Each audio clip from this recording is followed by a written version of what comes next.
founded their chiefdoms from the first man or first family that are settled in a particular village or community. It is either the man who founded the community become the first king, or his brother, or any of his eligible sons. The two brothers remained in Karu, and when they formed a community, and when it started growing, there was need to have a leader. And the two brothers now decided that they should constitute two ruling houses of Karu, and that succession to the throne should be by rotation. This went on and on and on until it got to the stage where it was now called Baba ruling house and Nare ruling house. Adomechibi wala right from Karno. Kodeke oza na yo mechibi we yiga hwino woman. Hwino woman go ngaje. To onya kwa hi mechibi ben akansa wabo en laka daga Karu. Wen beya go ben yizan. To wo kopu itu. So Abrelaba very close to him. Don't want to wash it now. The Gawabi high when you were maso Koro Mechibi or Abraham Mechibi na national lad leche asibi. Then Sana be hoga ala Mechibi banu. They woke up with him. So the Hausas people continue calling Mechibi. So Kona high, they is old way high and Pokwe Mechibi. As time went on and the community grew, the royal family would split into two, forming a two ruling houses for the stool.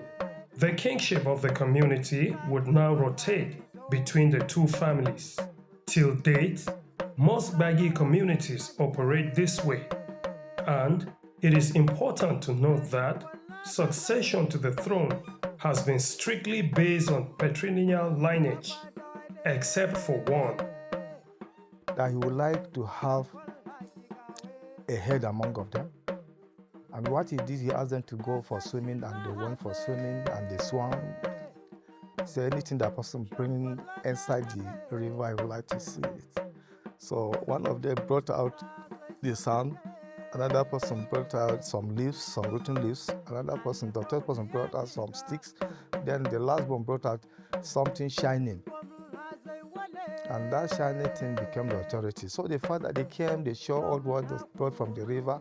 The father now said, okay, you actually are the one that brought out the authority, but you can't be because you are the junior one. He now gave it to the most senior. And that most senior name is Taibebe. The names are written there if you see the list. It's the Taibebe. So it was after the death of that Taibebe as the first Esobari, the Dada Dongui now succeeded him.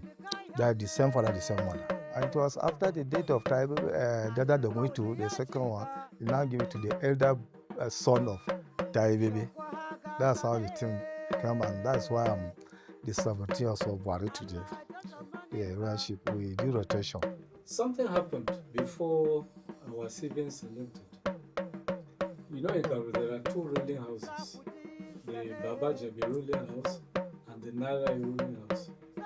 And when the opportunity came for Baba Jabi to select the person that would take over from my predecessor, we had a meeting as a family, and we thought of one elder amongst us, the eldest amongst us was thought to take that mantle. All of us were unanimous in that decision. However, he declined. Certain reasons of age and the need for anybody who will be filling that vacancy to be be energetic, vibrant, so that he can properly shoulder the responsibilities. He felt that he was a bit aged, and the rigors of running the stool and the office may be a bit too much for him at that age. But that person is no other than my father. So he declined, but he left the entire family to now decide. He never recommended me. My grandfather came to that place first. And that was how it was taken from the beginning. And among us, when they looked at the family, among us, most especially in my father's angle, we are 10 in number. When it came up and it came to the family meeting to how to pick a candidate that will be the king, and normally, at least it should be the firstborn of the family. So our firstborn said, no, let's look at ourselves and then see who to pick, They looked at it again, and the second male, they felt, no, he's a civil servant, let's have somebody among the rest. The third one again said, no, he's a civil servant. That day, the meeting was just going, I was just seeing it coming. I said, I play politics, so I didn't want to, I didn't want to become a chief. And when it came, they said, oh, it is you. I said, no, it can't be me. Why not let it go to our last born? Me, I don't mind. Me, I play politics. They said, no, this is no matter of last born now. It is you. It was very funny to me. I had never had it in mind to become a king in anywhere. That was how it came. And even when I was trying to say no, they said no, it have to be you. And then a candidate was picked. Out of the whole thing, I just have to accept it. And when they took it to the village, they accepted it generally. They said if this is even the person they were waiting for, that if they have brought another person, they would have rejected. I said, why? They said, no, that they prefer me. I said, but why?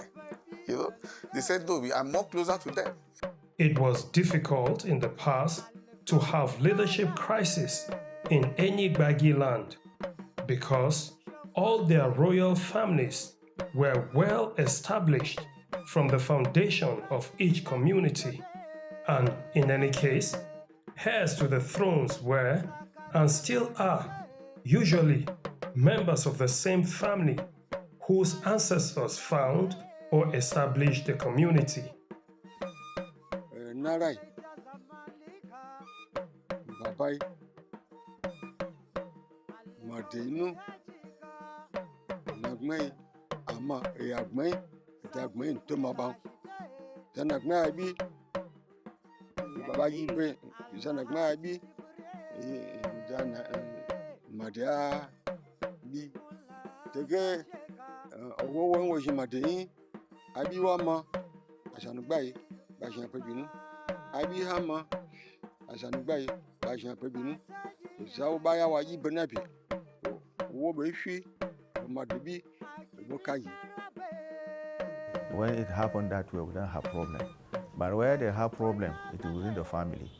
And another thing, if they did not able to settle within the family, they will not tell them, okay, we cannot leave the vacant too long. We have to move to another ruling house.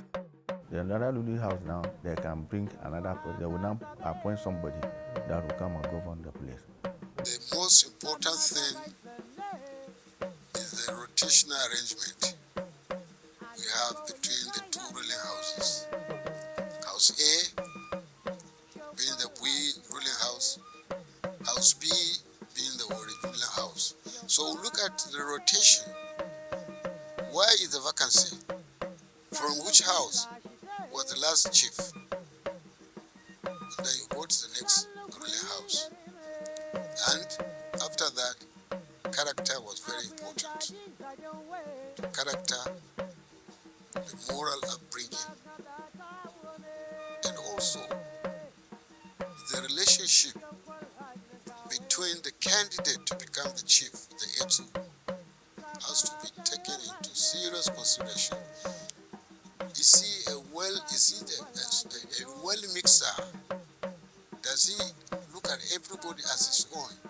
Does he consider the welfare of the people even when he was not even the chief? How does he look at the chieftain itself? Does he look at it as if it is not his concern? Whatever happens to the people in the kingdom is not his problem. Is he the kind of person that is very agile, very concerned, and desperate about the people? These are some of the pre-qualifications. Yeah, but like I told you earlier, the vacancy or the rotation is very important. However, if a certain ruling house is not prepared, you can still go back to the other ruling house that left. Maybe a child is there is no person that is qualified, the children are still very young or too old or something like that. However, there were other individuals in the community who formed an influential college known as the Kingmakers. There were, and still are, title holders who serve the community as a support system to the king in their specific capacities. And like myself, Jakada, I'm part of the Kingsmaker. And we have Jiko, which is part of Kingsmaker. Then we have Mididadi, is part of Kingsmaker. It was just last, I think we remain 3 of us. Then we have Pada. Well, in those days, we had elders, and the elders had titles. For example, in Kwali, we have the title holder called Gomna. He's in charge of local administration for the community. We had the Magajin Gari, who is the custodian of the people. We have, of course, the Madaki or the Tsadu, who was next to the chief. And so we have them depending on the number that are available within the community, right from Madaki or Tsadu down to Sakimpada or Pada. So these are people who are really the kingmakers. They select the chiefs. For instance, Gbagyi is what the Hausas call Madaki. He relates intimately with the king, known as Asu, and assists the Asu in carrying out some responsibilities. Akerepi is what the Hausas call Turaki. He is the custodian of the scepter of royalty, known as Abe, in Gbagyi land. Abe is the mysterious symbol of authority and kingship, and it is the responsibility of Akerepi, also known as Turaki, to keep and feed it in order to maintain the powers it carries. Magaji, J.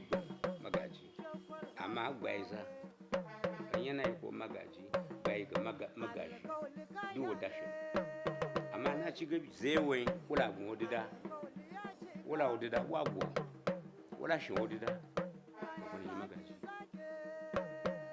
Bao Anga Kai, zewe, odida kufana, Chabella Gaya. Person wa Gbagyi wa gun oge zewe wala odida wa gun atebe pma odida na kwa wala gun odida seki pada garuko tukoda iba mi ayi kolon sha fi garuko seki pada ko na bebe ya hen anga to seki pada ashi woni jinje ya lo akun na ya ngako ya no ko na lo akun shewe dinyan ko ma le insanigi Agbagyi to be na garko ye mo biyo. While there are numerous title holders, depending on the size and complexity of each community, in most Gbagyi lands, there were basically 5 kingmakers. In consultation with the family of the next ruling house, the kingmakers are responsible for ensuring a smooth succession to the throne after the death of a serving king.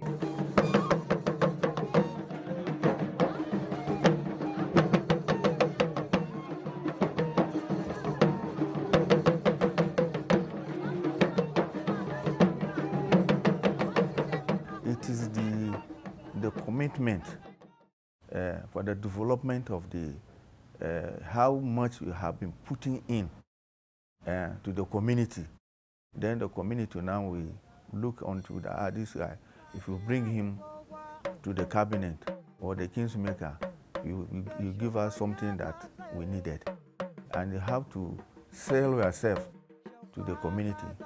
Whatever community are doing, you have to be part of it, make your own contribution, and then sell the ideas so that they will know from the idea and the wisdom and the idea you are giving to the community. They will not say, this man, will bring him in. We'll learn something, we'll do something better. So we'll bring him into the cabinet or the kingsmaker. Depending on the size of the community, there could be several other titles for individuals who distinguish themselves in the society. In ancient Gbagyi communities, titles were not given to individuals in anticipation of service or as a source of inspiration. Titles were given to individuals who have done something remarkable in the community. Most times, the title will reflect the quality which such a person must have exhibited based on his actions or deeds, like Jigo or Jarumi, which was a title given to someone who served the community meritoriously. Titles were also given to people who were serving in such specific capacities for the sole benefits of the society. In all Gbagyi communities, the death of a king was never announced until after 7 days.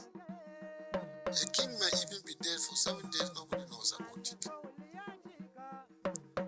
Until one arrangement are completed to announce another chief. The chief has died and he has been buried. Nobody knows until the elders of the town announces the death. Just some few hours a new king is appointed. And pay good time by Kununu. I go slavery. I must answer by you. I has a way when you go to one sound. I tied down to go sounds and take us at you. The king or Asu was the political leader and the spiritual leader of his people. He was, and still is, also the chief custodian of the culture and traditions of his people, as well as the chief security officer. The Asu was, and should still be, a man of great courage, high moral fiber, selflessness, foresight, and should be a father of all the peoples in his chiefdom.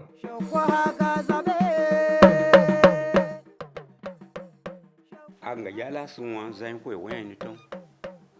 An wan zain abasaban adabada.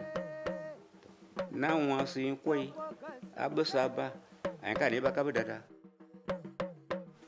Ya wo bada gbe an su sinu. Ko wa ga ta be je jilai. Anga yesu ni shiga yin o ga na bwa jilai. Wada gana zutawa wa zain ko. Sin ta yu